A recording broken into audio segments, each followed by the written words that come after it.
Hello বন্ধুরা, welcome to again কৌশানিস kitchen.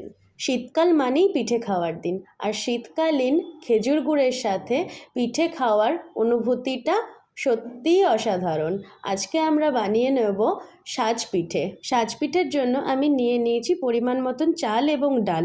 সেটাকে আমি ওভারনাইট ভিজিয়ে রেখে মিক্সারে বেটে নিয়েছি। চাল এবং ডালের অনুপাতটা খুব প্রয়োজনীয়, কারণ সাজপিঠের নরম ভাব এবং জালি জালি ভাবটা ডালের পরিমাণের উপরেই নির্ভর করে।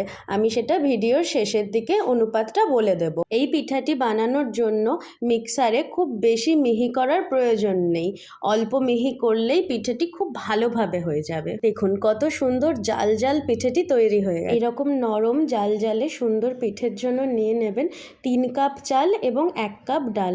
এরপর আপনাদের পরিমাণ মতন এটাকে বাড়িয়ে বা কমিয়ে নিতে পারেন। ডালের পরিমাণটা অল্প দিলেই হয়ে যায়। আপনারাও বাড়িতে সাজপিঠে বানিয়ে খান এবং খেজুর গুড়ের সাথে পরিবেশন করে আমাকে কমেন্ট সেকশনে জানান কেমন খেতে হয়েছে।